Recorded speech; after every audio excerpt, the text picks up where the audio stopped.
Welcome to Lacrosse Classified, your go-to source for all things NLL and box lacrosse. We will bring you the biggest names and best storylines in the world every single week. So settle down and listen up. It's time for Lax Class.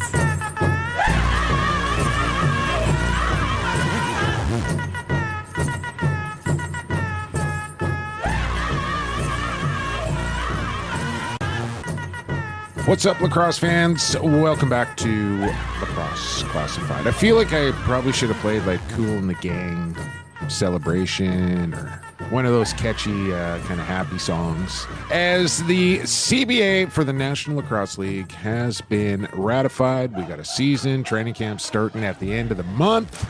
Exciting times in the world of lacrosse, and welcome back to the podcast, Lacrosse Classified, now in your ear holes. Jake Elliott, Lucas Arger with you, Lax Class 361. And like I said right off the top, Lucas, big news to discuss here as we're going to have a season, and we got a big program coming up as well. How is it going? It's going well, man. When the news got out there last week that it's been sent off to the Players Association and the league, and it's being ratified, I'm like, ooh, if we can get this done before Tuesday, I'm going to be a happy camper for when you and I hit the record button. So I'm very pleased, had a good weekend, just got back from a haircut and a quick Costco run, and I'm ready to talk some lacrosse for the next hour and a bit with yourself. Did you get a haircut at Costco? I wish they hosted. I wish they had that service, but they do not. So no.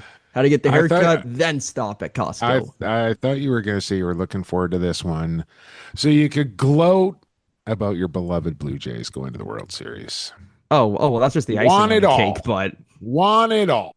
Yes, we do. It was a fun night last night for myself and my parents, watching it in my basement. Went to Game 6 on Sunday, which was pretty sweet as well. Got to watch Trey Savage have a good outing. Vladdy homered. It was a fun 2 days if you're a Jays fan. And the only time that Seattle won this weekend, I'm not saying the Mariners, I'm saying Seattle, was when my dad and I went to the Leafs game on Saturday night, and the Kraken beat the Leafs in overtime. So I was happy all weekend long from a sports perspective. Oh, I got to tell you, I didn't realize that there were so many people that I follow on social media or friends that I have on Facebook or whatever that have absolutely come out of the woodwork. And now we're apparently the biggest Blue Jays fans of all time, the longest standing baseball fans of all time. Where were these people for the last decade? All of a sudden, people I had no idea even watch sports are Blue Jays fans. Red Sox and Mariners, those are my two teams. Seattle being as close as it is to me, and Boston, that's just my team. Now we're down to a Dodgers Blue Jays World Series here. Danny's going for the Blue Jays. I might secretly kind of pull for them, but man, oh man, Shohei Ohtani to me is like one of the greatest things sports has ever seen. Did you see what he did with the 10 strikeouts and 3 homers in one game? I think he's going to be the greatest baseball player to ever have played the game. And when you think about the history of baseball. Anyway, so I don't want to sit here and talk about baseball for the entire program because this is a lacrosse podcast, but you got yourself an e-transfer for $19.99. Now we got to discuss whether we're going, for another 20 here on the World Series, because I'll happily take the Dodgers if you want to do that. Oh, I'm down for that. I'll take that action. Give me the Blue Jays. Okay, we'll get her going. Speaking of get her going, we got a big program ahead. Lax Class Lock of the Week is coming up way back in quarter number 4. 3 for 4. 3 for 4 on the parlay last week. Lucas, we'll try and lock it in a little tighter this week for the Coolbet Lax Class Lock of the Week in quarter 4. Season previews, they are going to continue as we're getting down to it as far as teams left here. And I think after today, we'll be down to just 5. But this week in the third quarter, let's work backwards. Colorado Mammoth head coach, 4-time Minto Cup champion head coach for the Coquitlam Junior Adnex, Patrick Coyle will join us in quarter 3. And in quarter two, I had to think about that for a second. We're heading for the Flower City of Rochester, New York, and we're going to catch up with the general manager of the Knighthawks in Dan Carey. Been trying to run these two down for the last several weeks and finally wrangled them both up.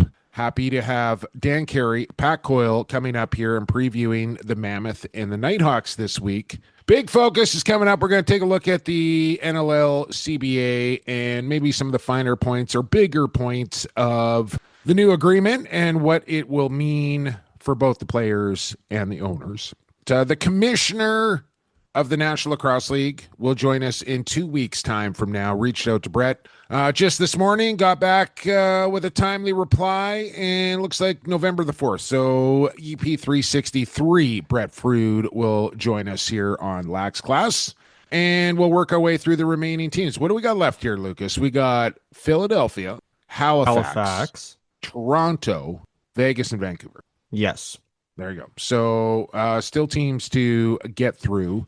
Free agency opened up just hours ago, in fact, part of the new CBA. Free agency opening up here today, Tuesday at 9 a.m. Pacific time. Still no major announcements yet from teams or the league. Haven't got any transactions in the emails.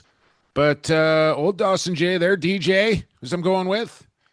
Breaking some news earlier today, reporting Curtis Dixon is remaining in British Columbia and will sign with the Vancouver Warriors.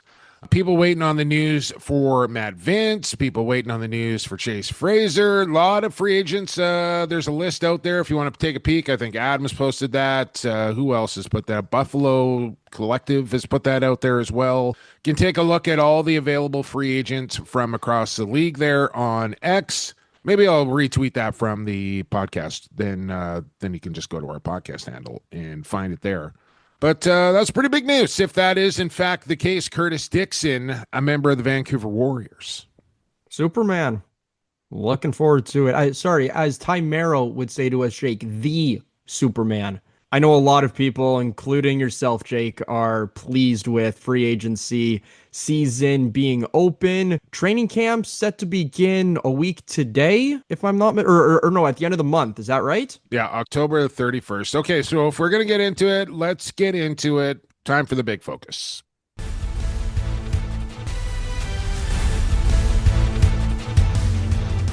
Big focus. Big focus. Focus. Other than a big focus. Focus. Big focus. Big focus. Big focus. Big focus. Big focus. Go, Lucas. Go. Big focus. Big focus. Big focus. Big focus. Big focus. Yes. Okay.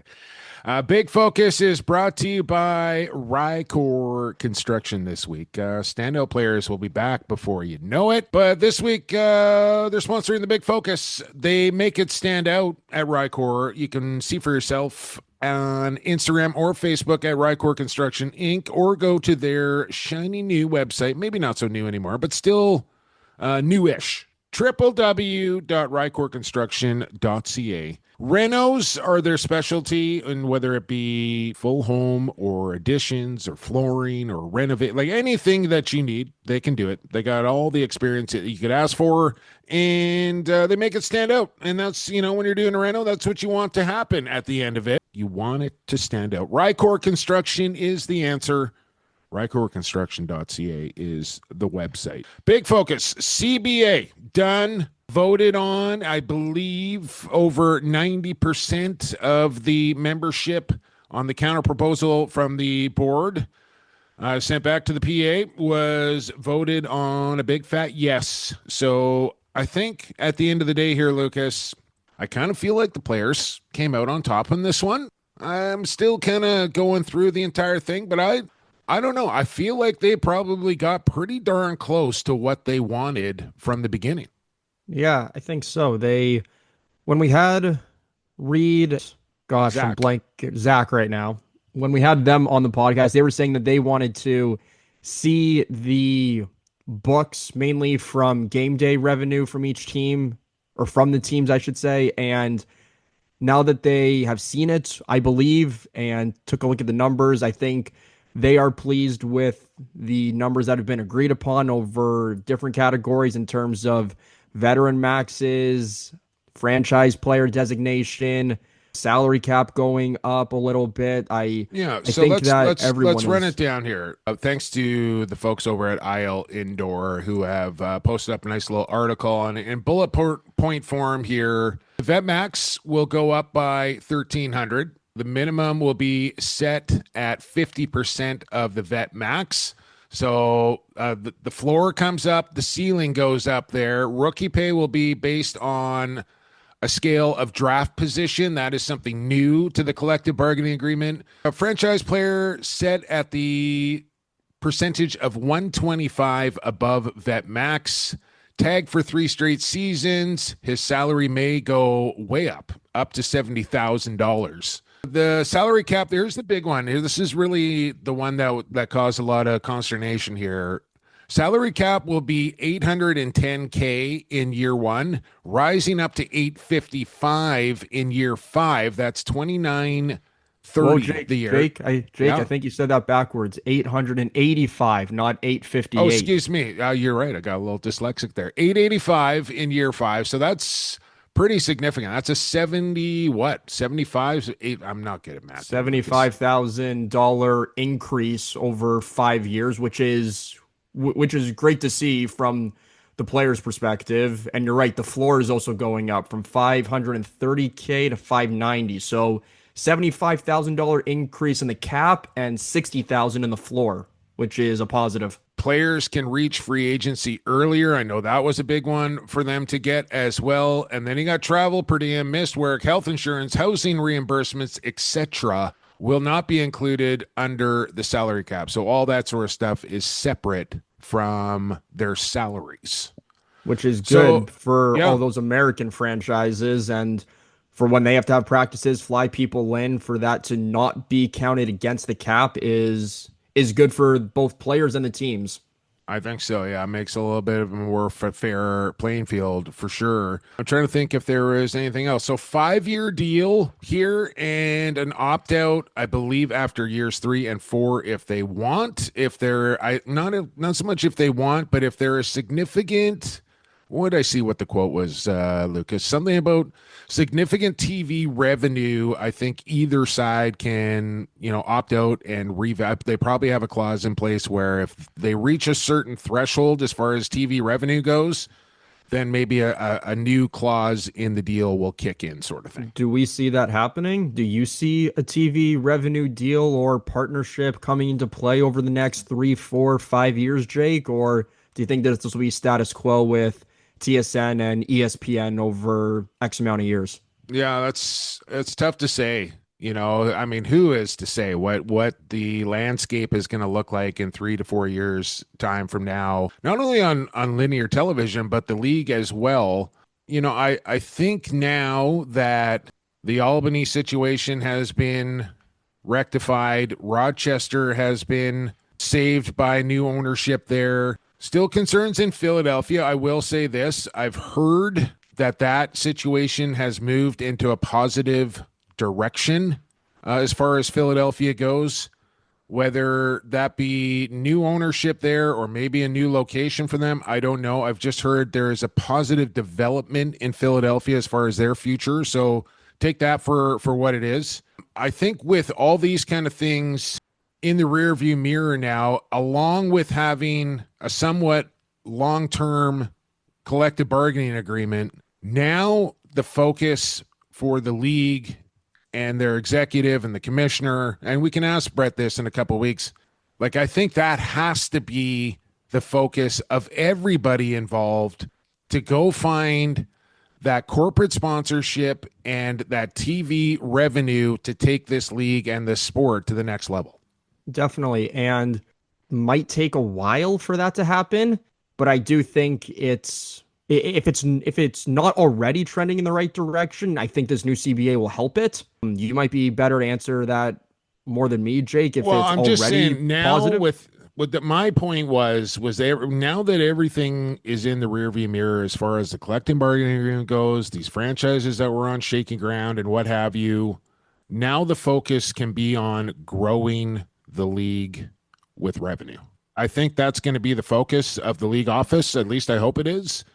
Players can focus on playing ball, fans can focus on enjoying the game, and hopefully the work gets done and this thing goes to the next level now. But none of that or none of it was going to happen without this CBA, which is now finally signed, sealed, and delivered. It's a good thing that it's done. You said it, it's in the rear view, and now it's time to look forward.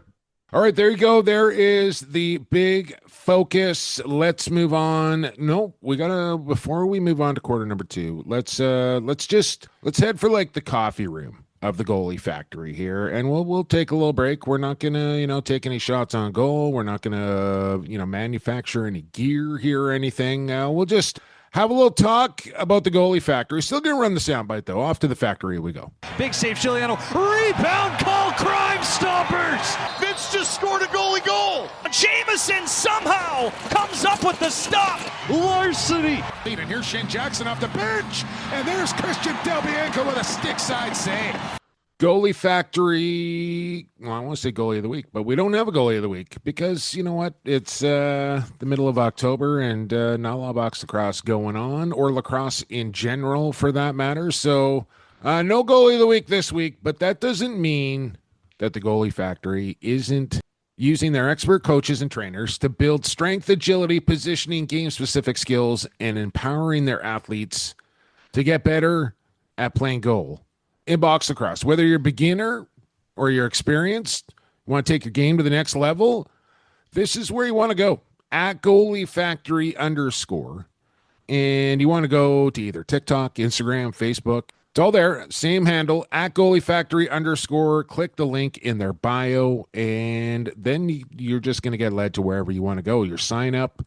Nice and easy, whether you're doing it in person out there in Langley or over Zoom as well. They got all the tools to make you successful. At Goalie Factory _. And just like the standout players of the week, the Goalie Factory Goalie of the week. We'll be back in like 6 weeks from now. November the 29th is face-off weekend, man. That's not that far away now. Like, it was kind of seemed like it was so, like, maybe because I didn't want to get my hopes too high, that I didn't let that carrot get too close to me, you know what I mean? But now I can see it. Like, I just want to reach out and grab it. Like, and start booking flights to Vegas, and all these things are happening, Lucas. It is go time in the National Lacrosse League. It's also go time to break because we got to get to quarter number 2 and catch up with the GM of the Rochester Knighthawks in Dan Carey. He joins us next. Stay classified.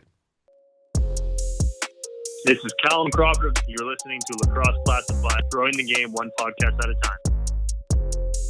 Welcome back to Lax Class. We are into quarter number 2, and these days, quarter number 2 is brought to you by Edge Dynamics. Edge Dynamics Digital is their social media. That's the easiest way to find them, and you can see what they got going on over there at Edge Dynamics. But I can also tell you that they understand that every brand has its own distinct story and potential, and their mission is to help you unlock that potential by crafting marketing strategies that resonate with your target audience and drive measurable results.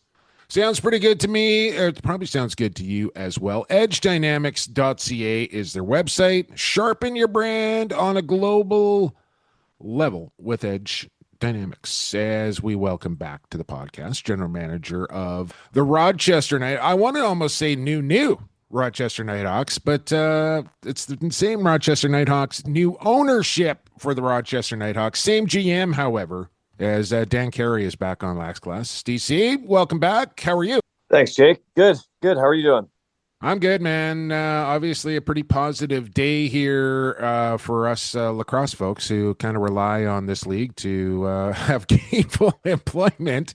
So I'm excited that we're going to have a lacrosse season. I'm sure you are as well. And listen, man, I appreciate you making some time on what is opening day of free agency. And I'm sure a busy time and a busy day for you. So thanks for doing this first and foremost. No, my pleasure. It's, you know what, you gotta do what you gotta do. And there's times where it's actually nice to do something different and break the day up a little bit. So No Okay. problem at all.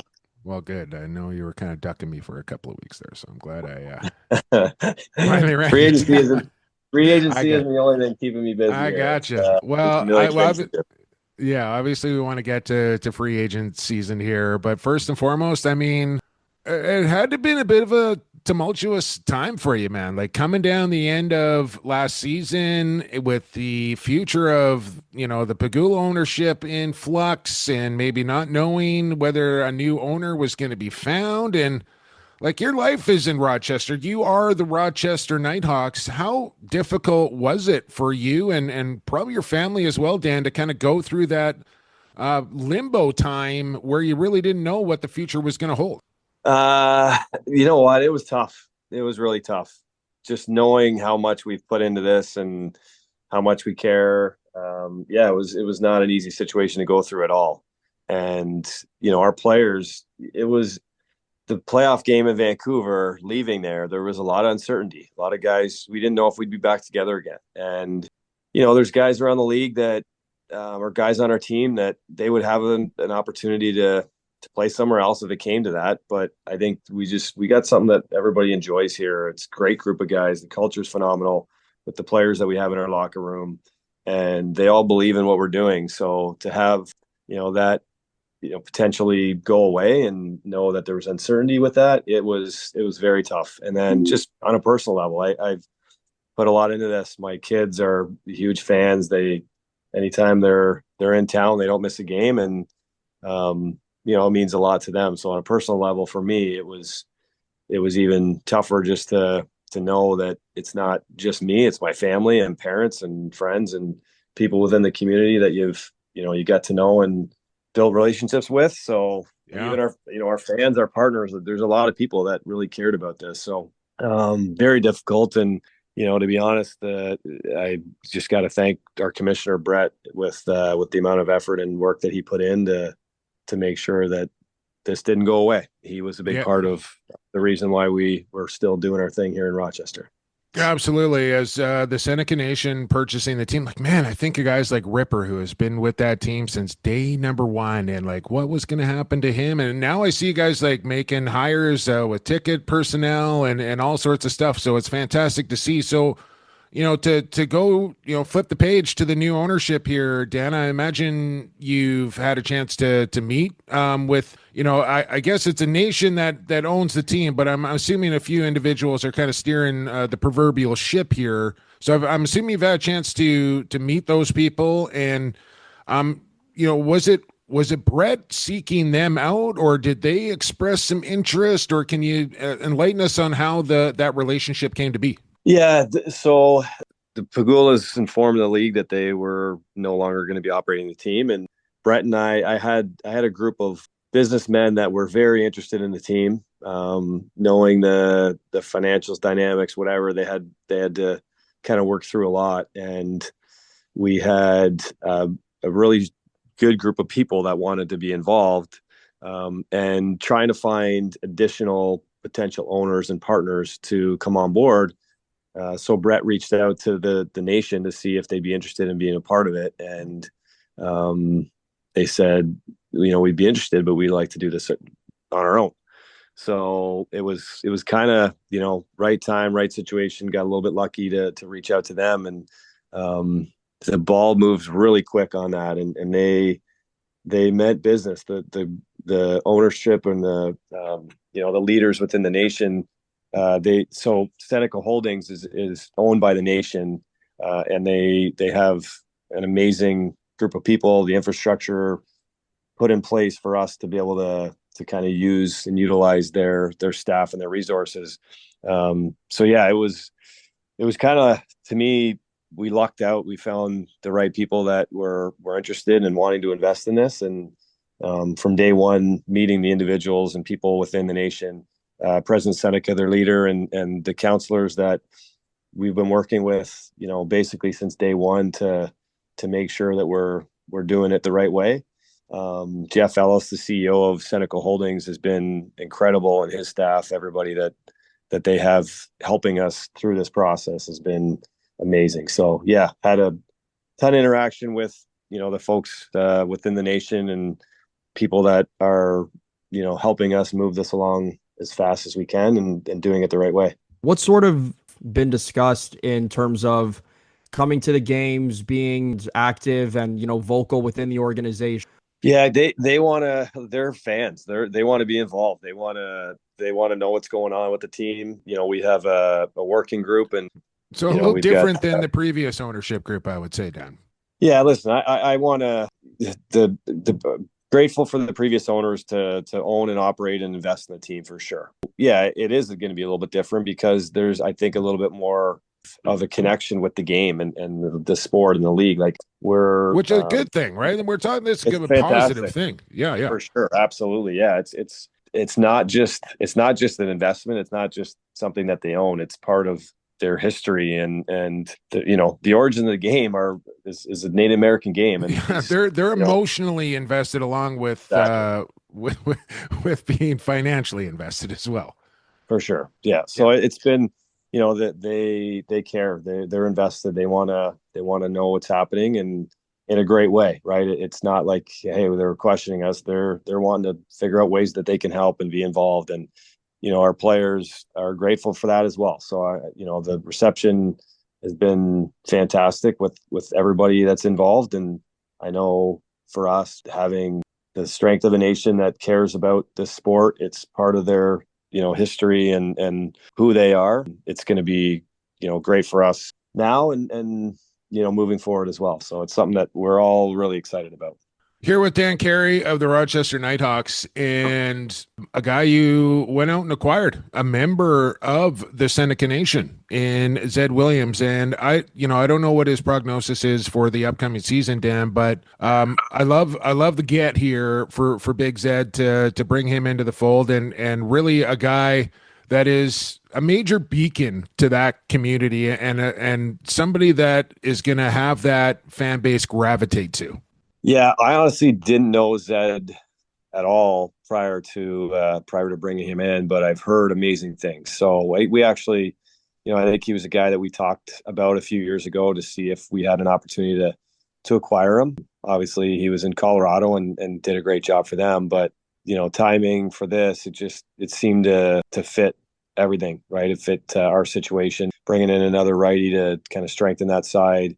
But once you got a little bit, I don't know how much stronger you can make that side, Dan. Now you're talking Smitty, Lanch, Zed, Waters, Niter, that loaded over there on that right side now. We're excited.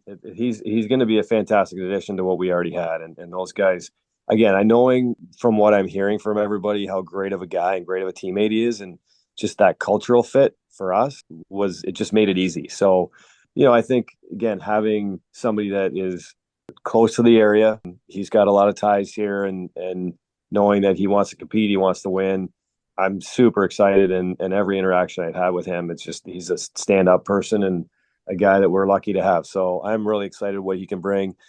He's pushing himself to a point where, he thinks he's going to be ready and we gotta manage that. And if there's anybody that can do it, that can do it. Like, what a machine. And just again, you saw him a few weeks ago and man, what a specimen. Like, he's going to be a beast out there for us. And I'm excited to add. And again, like you said, we already got a couple guys like that on that side that are able to move some bodies around and play physical and, are going to be tough to match up against. So great addition. We're really excited to add him to an already strong offensive group. Well, listen, not to start any tampering or anything, but Larson Sundown, also a member of Seneca Nation. If you want to get in touch with GM Dan McRae over there, I don't know if he can maybe swindle something there, Danny. Well, listen, we there's a lot of great players out there, and part of the conversations we had with the president and other members of the nation and their counselors is we want to make sure it's a right fit and people that are going to help us win games. And, if they're local Rochester guys, it helps. If they're part of the Seneca Nation, it's a great thing. So, there's a lot of players out there that I think could make us better. And I'm going to avoid those comments. Me. I'm just stirring the pot here. I'm stirring the pot. Bit of a tough schedule to the start of the season. When you say, Dan, first 2 weeks off of the schedule, if I'm not mistaken, and 3 of your first 4 are on the road. That's obviously probably not the way you want to start your schedule, but make do with what you got. Every year I just try to go into it and find the silver lining and being optimistic and all that. It's hard to go in and be upset about the schedule that you really don't have any control over. So that's our mindset. We go into it knowing that, whatever it is, we're going to make the most of it, and missing the first 2 games, for us, or first 2 weeks, we'll do our best to make sure that we're prepared as much as possible going into game 1. So, I think it's something that it changes every year. You've got sometimes front loaded on the season, sometimes it's on the back, sometimes it's all spread out. You can't predict it. You don't know when that schedule actually comes out, what it's going to look like. So trying to be optimistic. We're not looking at it as a negative. It just provides an opportunity for us to go out and compete and earn some wins, regardless of what night we're playing and who we're playing. Dan Carey with us here on Lax Class, and let's head for the draft. Danny, no pick in the first round, but talk about your first top 2 picks here at Adam Thistlethwaite, who you get in the second round, and then Seth Martineau, who you picked up in round 3. Talk about these 2 guys. Yeah, 2 guys that were, I guess we'd say for all of our draft picks, just excited to come into camp and potentially earn a spot. Thistlethwaite's a guy that Hayes was pretty familiar with playing for him in Peterborough, pretty close to the Albany coaches, and get some really good feedback from those guys, and they speak fairly highly of him. So another great guy, good cultural fit as far as person, type of teammate. But he's going to have to come in and work extremely hard to try and earn a spot on this team, just as the other guys are.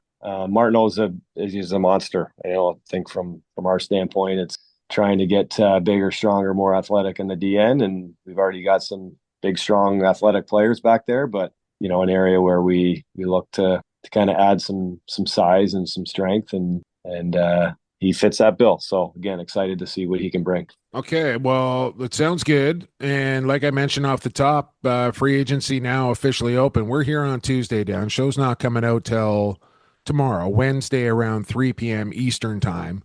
So I know sometimes guys are reluctant to do this, but if you have anything that you can let the classmates know that, maybe the team will announce before the podcast comes out tomorrow. Do you have any free agents, your own or otherwise, that have officially become Rochester Knighthawks as of yet? Nobody official. No. It's going to take some time. We've got some guys that'll be coming back with us that were with us last year, and we've had a few conversations, but I'm not sure if we get in the mix on any of the major players that might be out there. Not a whole lot of holes to fill on that Rochester roster. Anyway, I mean, you guys, I think I saw on a couple of books, Dan, I mean, Rochester right up there as far as some of the favorites to win the NLL championship this year. So not a lot of spots available on that team. That's on the betting sites, is it? Is that where you're seeing it or what? I just saw it online. Somebody posted that up, that I think, obviously Buffalo was the favorite, but then that next kind of tier, Toronto, Halifax, Vancouver, Rochester, I think all around, a similar number as far as top contenders go. And those guys are usually pretty smart. Well, listen, I know a lot of guys know what they're talking about, but I usually don't pay attention to any of that stuff. We do our thing. And I think there was a few years ago where we were the lowest odds by far. And I don't know, I think we came out like 6-0 or something like that. And we had our ups and downs throughout the year, but the NLL is so unpredictable. Obviously, Buffalo's, the pinnacle of our league right now, and they've won 3 in a row, and they've got a heck of a team over there, and there's other teams as well. So, for us, it's year to year, and we need to be better than we were last year. That's the goal. And, whatever anybody else says to me, it doesn't mean a whole heck of a lot, because usually that's not, that doesn't include anything that's within the locker room, which I think is a very important part of process and evaluating a team is that, the character, the work ethic, the things that people don't actually see with looking at a roster. So yeah, we try and do our thing and focus on what we need to focus on instead of everything else. But maybe cliche kind of saying that, but it's truly how the right approach. It's the right approach for sure. You talked about work ethic and determination, perseverance, all of that just briefly, Dan, and a couple guys that I've had my eye on just watching their game and how well-rounded they are. I don't like singling out a couple players, but with the Super Sixes happening here in Oshawa, Ontario a couple weeks ago over Thanksgiving weekend, I had a chance to watch Jake Pacino. Man, that guy is something else, wouldn't you say? He's an animal, just a awesome guy, just fantastic teammate. You see him move, and we do strength and conditioning testing every year, like just off the charts with everything. His speed, his strength, his vert jump, like it's incredible to see how athletic this guy is. And I think last year there was a feeling out process, and there's a confidence component to playing in the National Lacrosse League, especially for guys that don't have experience in box lacrosse.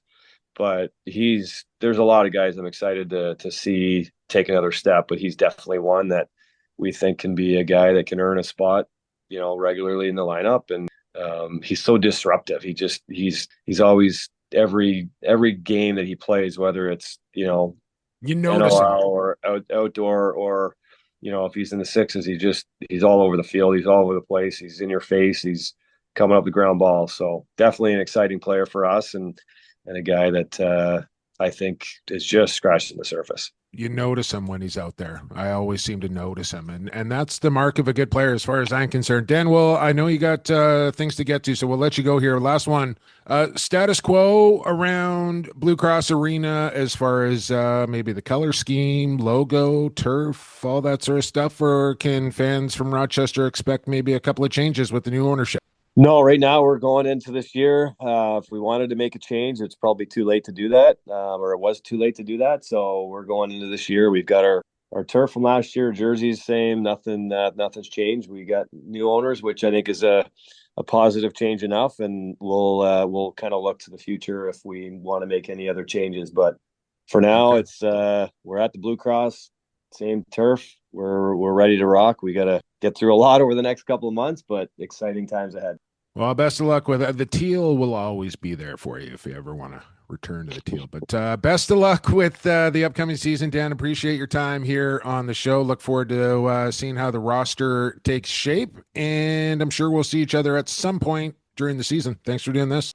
Thanks, Jake. Thanks, Lucas. Appreciate you guys. Thank you. Appreciate you. There he is. There you go. General manager of the Rochester Knighthawks, Dan Carey. He's been at the helm for quite some time now. Remember, started his career in Colorado, and then when the Knighthawks were reborn, made the move and has been steering the ship there in the Flower City ever since. And I think, he said right there, Lucas, the goal is to get better each and every year. And I think they've done that, right? And now they're kind of pushing on, like, let's get to the conference final. Let's get to the NLL final. Let's try and win a championship there in Rochester now. And he's just continued to improve that team year after year. One step forward is way better than one step back, and he's done a great job over the last couple of years. Zed Williams acquisition he made, and who knows what the Knighthawks will do in free agency, but I could see the Knighthawks getting into the top 4 this year in the unified standings. They were 5th last year. They might be able to host a playoff game this coming year if they're able to stay healthy. Yeah, that's the key. If the goaltending can stay healthy, Rochester is as good as anybody as far as I'm concerned. All right, quarter 2 is done. Let's get to quarter 3. Well, halftime first, then quarter 3. It's Pat Coyle, Colorado Mammoth on the other side. Keep it right here. Lacrosse Classified is back after this. Associated Labels and Packaging, a fun family company that offers premium quality labels and packaging with unparalleled service. With 40 years of experience, an extensive product catalog, and an ever-growing fleet of equipment, Associated Labels and Packaging is the perfect fit to take your labels and packaging to the next level. Hey, this is Mike Kersey, head coach of the Halifax Thunderbirds. You're listening to Lacrosse Classified, growing the game one podcast at a time. Halftime is over. Quarter 3 is now in action, and it's brought to you by Associated Labels and Packaging. Sean Ashworth in the gang there at Associated Labels. Actually, I think I hooked Steve Govett and Sean Ashworth up. I don't know if TFL and ALP are going to do a little business or not, but we'll see how that plays out. But Associated Labels and Packaging are the best in the business when it comes to labels and packages. They have an ever-expanding catalog. Their technology is always on the cutting edge. Environment always top of mind. And they're just good people with a lot of experience and the best in the business when it comes to labels and packages. So check out associatedlp.com for all your label and packaging needs. Welcome back to the podcast. The head coach of the Colorado Mammoth, and well, I don't know, head coach of the 4-time junior, 5-time now. He's got 4 of them. Minto Cup champion Pat Coyle. Welcome back to the show, Patrick. How are you? Good, Jake. How are you? I'm good, man. I meant to call you King Coyle because I wanted to ask you where the Twitter handle King Coyle came from. I've never asked you that. When I played for Toronto, when we became the Rock, I think they thought it would be cool to everyone has like their own little. That's where nickname. Professor and Speedy Toll. That's and all right. Okay. Yeah. Colin Popeye Doyle. Yes. So I was Pat King Coyle, and so someone made an email address for me. My email address has that in it, and I didn't realize. Someone at work mentioned, "Oh, that's like Nat King Cole," and I was like, "Oh, like I actually thought it was because, man, I'm like the king, but I think it's close to Nat." Well, I was King wondering. Cole. Yeah. Okay. All right, simple enough. Other than that, man, I suppose we didn't get a chance to catch up after the Minto Cup because I was going straight to Prezi. You guys were traveling on the day I think that we were recording. Things just didn't work out, so I'm glad we got you on now. First and foremost, congratulations on making some pretty damn serious history, man. And I kind of saw the post game. You know, we're now fucking legends, I think was the quote. And really, at the end of the day, you guys are, man. You broke a streak that had been hanging around the West for a long, long time. So congratulations, and just tell me, that feeling. You've won a bunch now. How did that one stack up? Really special. Yeah, I think when we were doing our ring ceremony at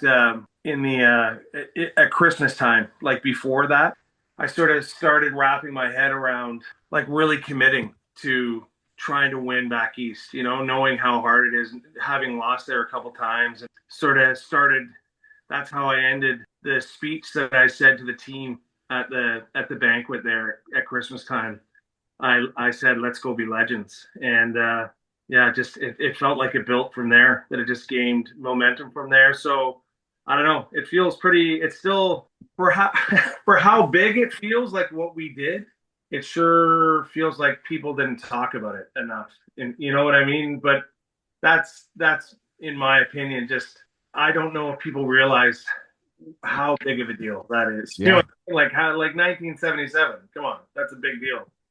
It's a really big deal. I'm talking about it, Pat. I'm talking about it on a regular basis, man. It was, and for me to have the opportunity to kind of be there and witness that firsthand and call that one was extra special for me as well. I'm glad you freaked me out a little bit because I didn't get a chance to go to the last year's ring ceremony because I think I was down in Vegas that weekend, but I'm hoping this year works out because I was freaking out a bit. I thought I'd missed it already. Well, I'm sure that they're going to ask what your schedule is so we can work it around you.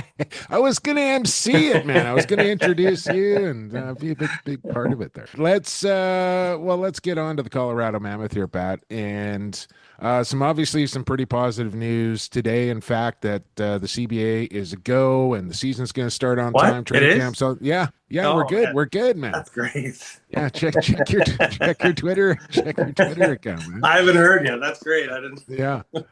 So where it go? Free agency is open. I'm sure you and Selfer have been hard at work, and not only that, maybe we'll start there because we've already talked to Dan Carey, but we brought the Zed Williams trade up with him. Maybe you can walk us through your side of it. Honestly, I don't have a ton to do with the actual negotiating. I don't talk to whoever Selfer's dealing with. He does all the legwork like that. Him and Andrew McBride do most of that work. I'm more just, I think, giving my opinion on things. And but I feel really lucky to be working with guys that I completely trust. You prefer it that way, Pat, right? Like you don't that's part of the reason you just want to coach. Yeah. You don't really want to be involved in that stuff. No, when Dan Carey stepped down, when he went to Rochester there, and I had to take over the duties there for a bit of being the actual GM, it isn't sort of. I don't think that's in my wheelhouse at all. People, for one, you have to talk to people a lot, and I don't really want to do that too much. And I think everyone's lying to each other. They're all liars. They're all just lying about, they're all trying to win the trade. And to do that, you have to invest a lot of time, and you're sort of going back and forth. And that just doesn't sound appealing to me in any sense. Okay, so sorry. I'm going to jump around here a little bit. I meant to ask you, and I didn't do this before we moved on to the Mammoth. Have you made it? Like, are you coming back for another year on the purple and gold bench, Pat? Like, can we look forward to that? Do we I know think that? so. Yeah, I think that's the plan. Okay. All right. And then, so as far as the Zed Williams trade goes, like, probably not an easy guy to walk out the door, but a good return. And, you got to be excited about what you got back. I feel like we were sort of lucky with that. I feel like Zed was coming up to be a free agent, and I think we would have lost him for free. So we're lucky to get that pick. And I feel like Zed, man, he's such a class act. He sort of, without saying it, made it clear to Brad that he didn't think he was going to be back. And I think a lot of that had to do with knowing that Rochester was going to be involved with the Seneca Nation, and his brother is on the board of the Seneca Nation. So I think it was, he sort of saw the writing on the wall that that's where he was going to end up. And I just like the fact that he sort of gave us the heads up enough that it allowed us to get something of value for him, for sure, which, we hate to lose him, but he was just classy right to the end. No doubt, Pat. And, in one of the returns that you get are a couple draft picks, and you used one of them on a defender and a name that you've known quite well over the past couple of years in Connor Knock. Young Pat Coyle, this kid. No, he's better than that. You really think so? Different. He's a different kind of player, for sure. Long. Well, I mean, he's tall. So that he has me on that for sure. And long, he's a long player, man. He's a good player. No, we're different types of players, and I really like his game and like his temperament, like his jam, like he's got a bit of fire to him, and he's not easy to play against. He's not like he's sort of a big guy, but he's not a big guy. Like he's not thick, but Brock Sorensen, do you think that's a fair comparison? Maybe that's not bad. Yeah, that's getting closer to it. Like physically, for sure, he's like a good loose ball guy, smart defender, covers ground well, and yeah, really looking forward to seeing him in a Mammoth jersey. Well, he's a winner on top of that, Pat. Yeah, sure. Braden Saris, your top pick at number 5, and I thought you guys had a wonderful draft, quite frankly, here, Pat. Jameson Bucktooth, the guy you watch front and center at the Minto Cup, you know what kind of dangerous player this guy is. You get the old nail gun there out of Coquitlam and Brian Simmons, and I think he's a bit of a sleeper. And then Stu Phillips. I know his playing status may be a little indecisive. I don't know where he's at right now, whether it's this year or next year, but this is a highly touted player that kind of slid down in the draft because of that uncertainty, I would think. Stu Phillips, really good player. Yeah. I mean, it felt like just having the possibility. We don't really expect him to be playing this year, and we knew that going in, and I think everyone did. That's why he dropped down in the draft like that. But to be in that position in the draft and potentially having him on our team next year, to me, was like a no-brainer. He's like a super skilled goal scorer. So he's got a wicked shot, Pat? Yeah. Just a bullet. Yeah. To find guys like that just everywhere they've played at every level they score. It's I don't know. They're rare. I feel like true goal scorers like that. It's a stretch, but I always thought he reminded me a bit of Churchy, like Robert Church. I thought he was similar like that, where he just scores and you're not sure how he's doing it. Yeah. So yeah, if he ends up with us too, that's a pretty exciting thought. And then maybe the last guy we'll just end off here on, as far as the kind of the signings go. I don't know if any free agent work has been done as of yet, Pat, but a trade with Vancouver just yesterday, I believe, as you go out and get Dylan McIntosh for a couple of draft picks as well. Yeah.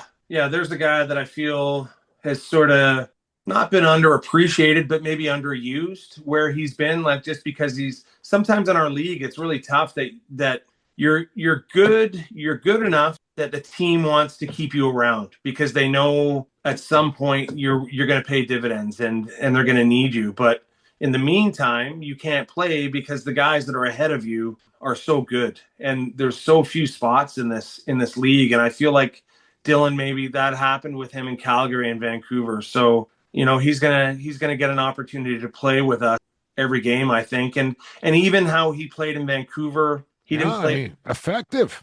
Yeah, but he didn't play with the ball very much, which is exciting too. That over the last couple of years, the one thing he did learn what to do is how to play without the ball.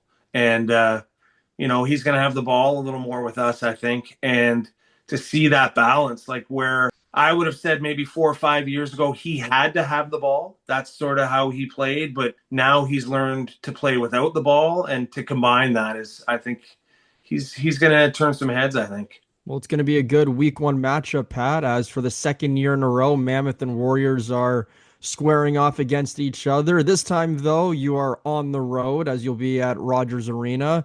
I can only imagine that you're pretty stoked for the season, but especially week 1, eh? Yeah, for sure. I mean, I know I live here, but I don't really see Vancouver's just one of the teams that we happen to play against, and it's not I don't feel like it's a real rivalry. You know what I mean? You don't, huh? You don't? No, I don't.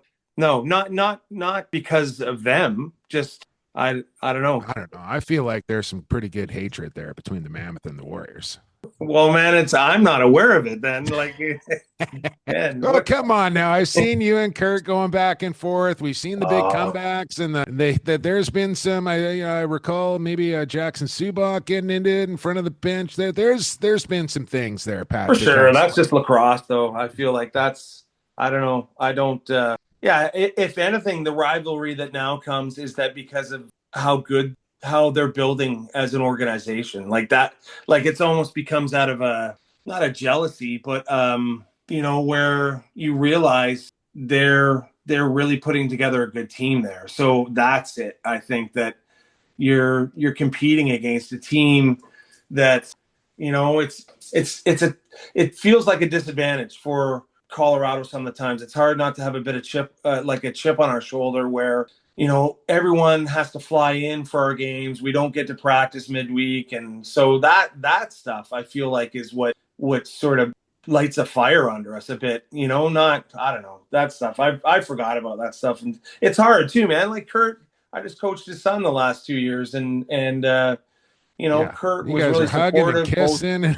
Yeah, man. Like Kurt was really supportive in the Minto there. So, and he's a good friend of mine. But yeah, when we're playing against each other, we're competitors. Pat, when we had Derek Keenan on either last week or the week before, I asked him about, Matt Hossack a little bit in terms of he was with the franchise, went down to Panther City, and then they got him in the dispersal draft. So to segue into that question, you did the same with Will Malcolm. You drafted him, had him for a year or two. I can't recall how many. And then he goes to Panther City. You then bring him back last year, and he had a really good season. I can only assume that you're hoping for a little more out of the big lefty. For sure. Yeah, it was hard. It was really hard. The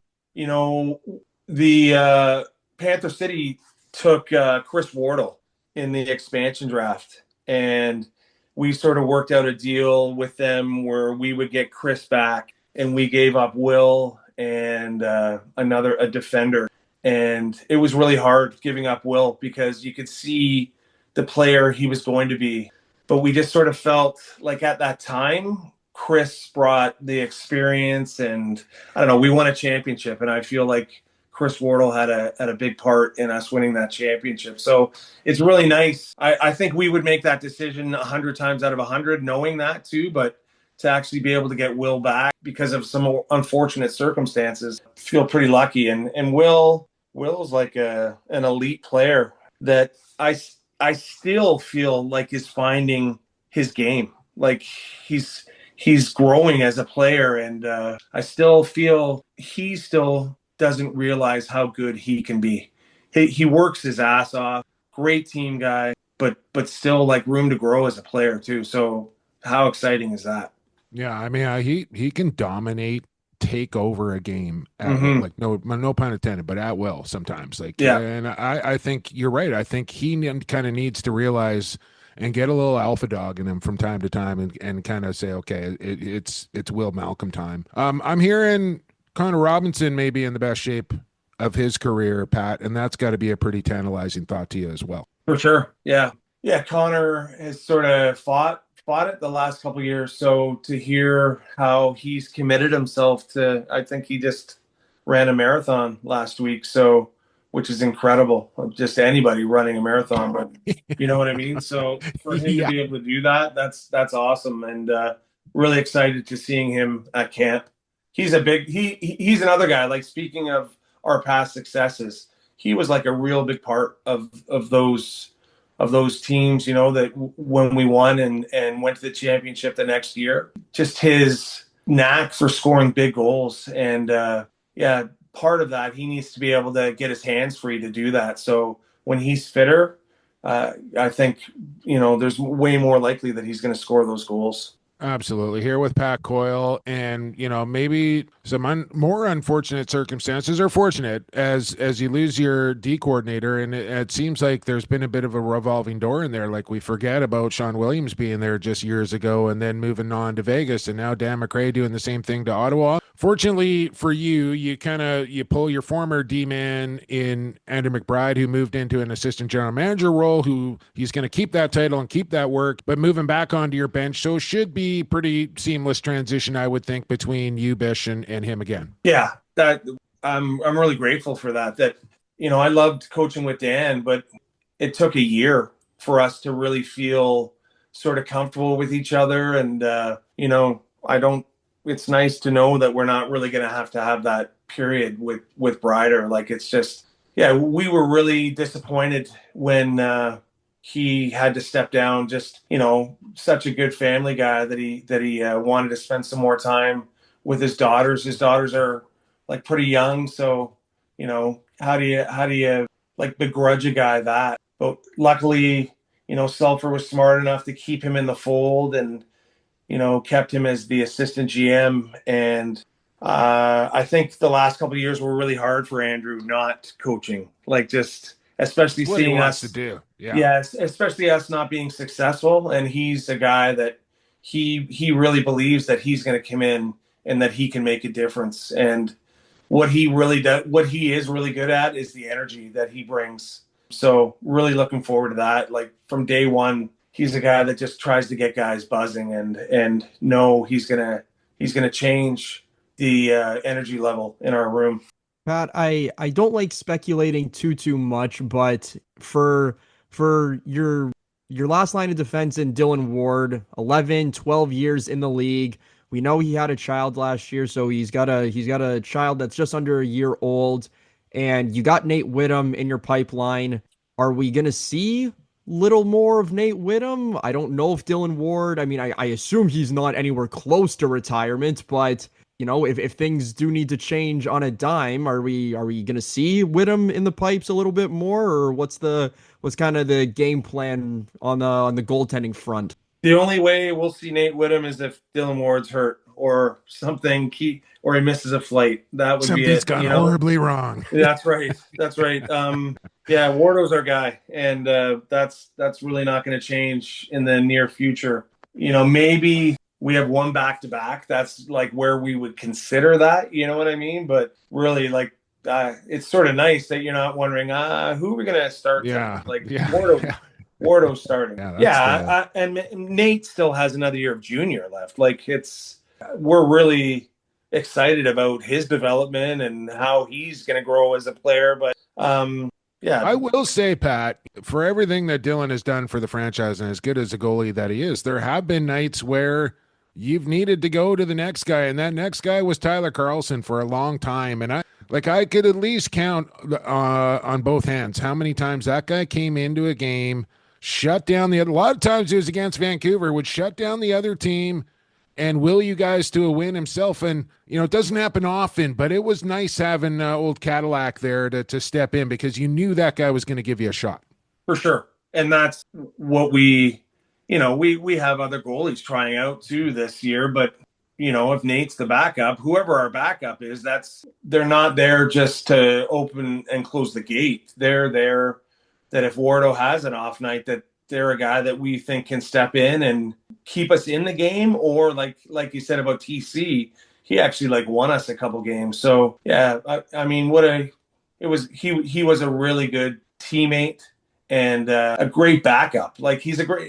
That may sound like an insult. No, but I know what you're saying. Yeah, I know what you're saying. Just he was ready. He was always ready, and he was really vocal on the bench. And yeah, if I don't you got to grow into that role, there's not one iota of doubt in my mind about Dylan Ward. You know what I mean? Every player has an off night, and we'll assess that as it happens. But yeah, we won a championship because of Dylan. And we lost in a championship, and we got there because of Dylan. So yeah, I don't know. Maybe the year after that he didn't have his best year, but I thought he had a pretty solid year last year, and know that he's committed to it and he's working hard. And again, zero worries about him. No doubt, man. All right, Pat, we've kept you a bit here, but just any dislikes, likes about the schedule that the Mammoth have this year, and then maybe you can just briefly touch on training camp. I know you guys usually swing through the LEC at some point. So your schedule, you like, you dislike, and then training camp exhibition games. What can Mammoth fans expect? I think we're scrimmaging the first weekend. We're in Denver, and then we're scrimmaging in Halifax in Oswego, and then we're playing Toronto and Oakville. We usually play Toronto in the three times this year. Then you got twice. Yeah. And then we're here in Langley the last week, and we play Vancouver. So we're sort of playing Vancouver back to back. How that worked out, I don't really like that. That part I don't like. It's just going to add to the rivalry. Yeah, it's just going to add to the rivalry. That's right. Someone's going to be stirring it up, I guess. I don't know. You know me, Jake, man. I'm not looking for reasons to be mad, man. We need to focus on what we need to focus on in front of us. And you used to look for reasons, but you don't. But then I realized that's just waste. It's a waste of energy. The only thing I don't like about our schedule is, again, it's tough because we have guys flying from all over the place. So there's one weekend where we play Saturday in Georgia, and then we play Friday in Halifax. Ooh. So for the BC guys, that's a tough few days there, because the Georgia flight's long, and then we're going to fly home, and then to have a Friday game in Halifax, that's man. Yeah. You might as well just go straight there. Well, just quit our jobs, I guess. I don't know. Yeah. All right, Pat. Well, don't do that anytime soon. No. Appreciate you doing this. Maybe we'll see you at the ring ceremony in a couple of months. Yeah. And, watch your emails. Yeah, I will. And we'll see you training camp at the Langley Event Center. Thanks for doing this. Yeah. Thanks, guys.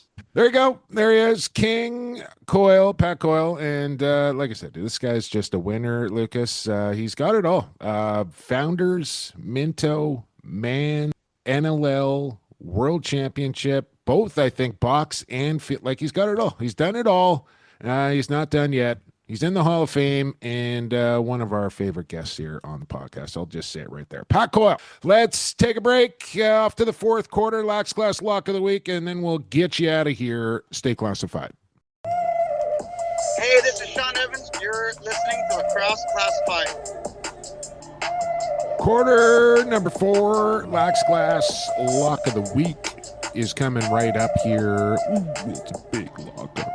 Coolbet is a proud sponsor of Lax Class Lock of the Week. We will talk about them momentarily as well. But first and foremost, please subscribe to the podcast wherever you're listening, whether it be Apple, Spotify, Google. Go to them all and hit the subscribe button. What the hell? What do you got to lose? Slam down that 5-star review. Jot down a couple of words.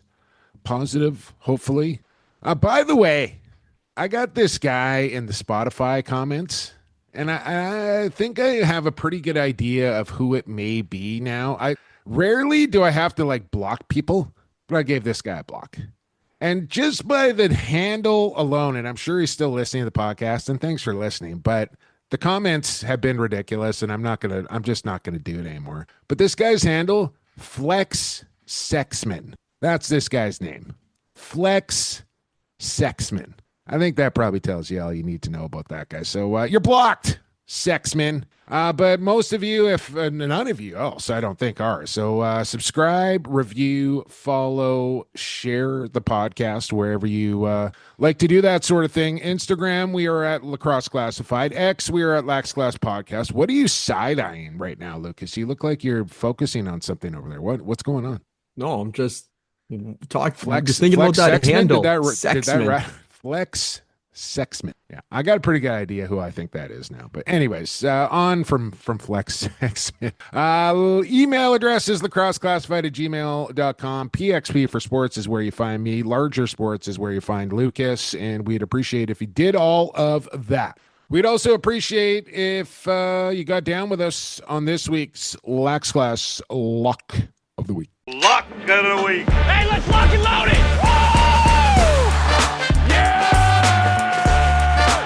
I am going to be a very rich dude. Ooh, it's a big lock, all right. Lax Class Lock of the Week presented by Flex Sexman. No, I'm just kidding. Coolbet Canada is where you're going to find the exclusive parlay courtesy of Coolbet. Go to coolbet.com, sign up for an account. Before you put any money in, put in the bonus code LAXClass, one word, and they are going to match your first-time deposit up to $200. Then you're going to hit the exclusives tab. Then you are going to find the exclusive parlay, courtesy of Coolbet, for the Lax Class Lock of the Week. And like I said, Lucas, 3 for 4 last week. That was a tough pill to swallow. Detroit and Tampa couldn't get to the over. But we're going to try again this week. And where'd it go? It disappeared from my screen, so I'll have to do it this way. I think it's been submitted. I can't tell you what the number is going to be. I don't even want to venture a guess, but I can tell you this. Packers and Steelers Sunday night. We're taking the Packers on the money line. That's always a bit dicey when Steelers at home on a Sunday night game. We're taking the Packers on the money line, and we're going to take the over of 43.5. We dropped that total down from about 45.5. So we're playing it safe here. Chiefs are a 10.5 point favorite at home for Washington. Drop the number down to 9.5. Play it a little safer and drop the number down as well. This is at 47.5, now at 45.5. We're going over there as two because nobody likes to play the under. Packers money line, Chiefs minus 9.5, over in both games, and stay cool, bet responsibly. We need a win. We need a win. Hopefully this is the week. Desperately. It's been, 3 or 4 straight weeks that we've been one away from winning it. It's been... That's sports. That's sports. It's like every time you see that we've been so close, it's like that hand in the face emoji. It's just like close but not close enough. That's what makes it. Cigar. That's what makes it fun to watch, though. Definitely. So good luck, everybody. Stay cool. Bet responsibly on this week's Lax Class Lock of the Week, and that is going to do it for this week's Lax Class podcast. 362 is next. We'll try and line up at either a couple more coaches or a couple more GMs for our season previews next week, and all the regular goodies will be in tow. But this week, I want to thank Dan Carey, and I want to thank Pat Coyle for coming on the show. I want to thank our fabulous sponsors, of course. Please support these people. That is how you continue to support this podcast and keep it cranking out each and every single week. And those people are Associated Labels and Packaging, Rycor Construction, Edge Dynamics, Goalie Factory, and Coolbet Canada. We thank those guys ever so much. Give them a like, give them a follow, and support their businesses, please. Thanks to you, the classmate, for checking out the show each and every week. We'll be back next week. And when I say we, I mean me, Jake Elliott and Lucas Arger. But we got to get out of here for the fastest game on 2 feet and for the creator. Stay safe, stay healthy, and stay classified.